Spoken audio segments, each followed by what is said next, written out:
শুভ সকাল বন্ধুরা, আশা করি সকলে অনেক ভালো আছেন। মাদার কিচেন অ্যান্ড গ্রাম্য রেসিপি ব্লগে আপনাদের স্বাগত জানাই।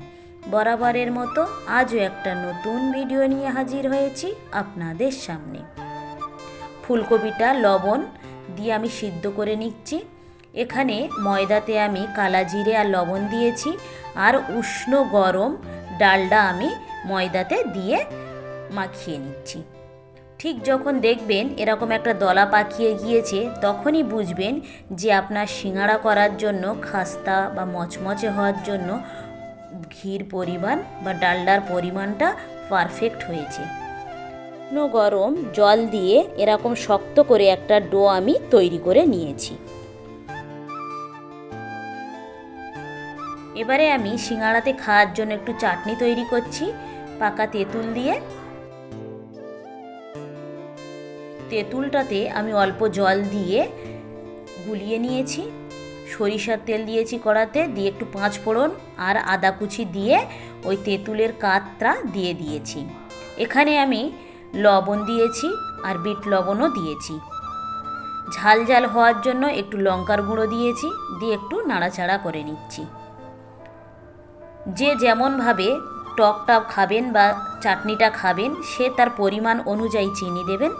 আমি আমার স্বাদ অনুযায়ী চিনি দিয়েছি, আর উপর থেকে একটু ভাজা জিরে দিয়ে দিয়েছি।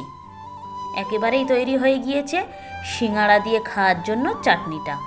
চলুন এবারে সিঙাড়া তৈরি করার জন্য ভিতরের পুরটা তৈরি করে নিই। পাঁচ ফোড়নের ফোড়ন দিয়েছি, কয়েকটা আদা কুচিও দিয়েছি, কাঁচা লঙ্কা কুচি দিয়েছি, দিয়ে নাড়াচাড়া করে নিচ্ছি।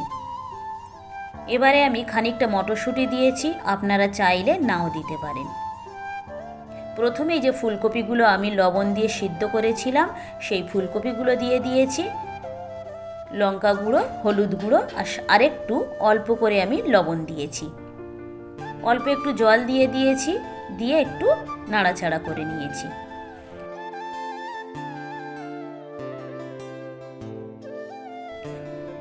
কয়েকটা আলু হাতে চেপে আমি দিয়ে দিয়েছি।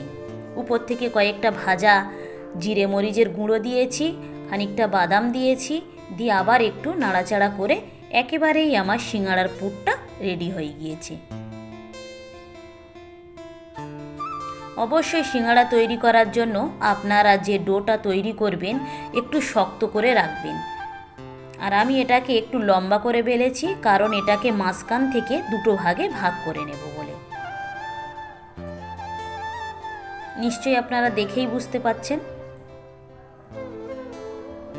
এবারে আমি জল দিয়ে চারিধারটা এরকমভাবে বুলিয়ে নিচ্ছি।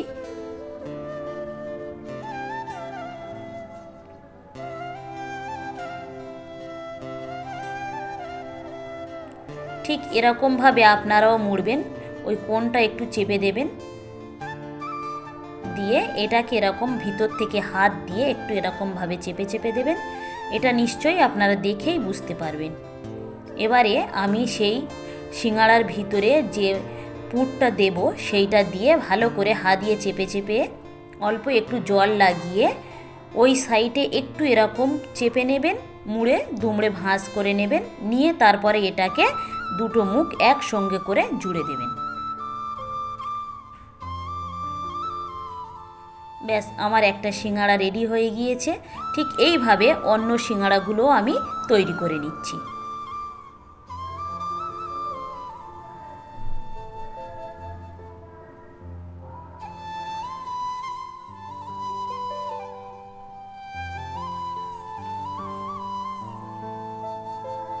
সিঙাড়া তৈরি করার জন্যে আপনারা কিন্তু কোনোভাবে ডোটা মাখানোর জন্য তেল ব্যবহার করবেন না, তাহলে সিঙাড়ার যে খাস্তা ভাবটা সেটা কিন্তু আসবে না। আর অবশ্যই আপনারা উষ্ণ গরম ডালডা ব্যবহার করবেন। যদি কেউ চান তাহলে ঘিটাও ব্যবহার করতে পারেন, তাতে কোনো অসুবিধা হবে না। এবারে আমি এক এক করে সবগুলোকে ভেজে নিচ্ছি। অবশ্যই এটাকে ভাজার সময় আপনারা একদম মিডিয়াম টু লো ফ্লেমে দিয়ে এই সিঙাড়াগুলো সময় ধরে ধীরে ধীরে করে ভেজে নেবেন।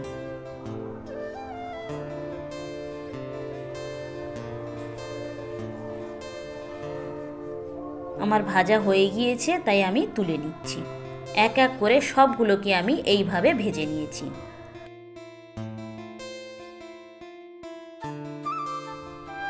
ভিডিওটা তাহলে এখানেই শেষ করছি। ভালো থাকবেন, সুস্থ থাকবেন, আর ব্লগটি কেমন লাগলো অবশ্যই জানাবেন। ভালো লাগলে একটা সাবস্ক্রাইব করে দেবেন। দেখা হবে পরবর্তী ব্লগে।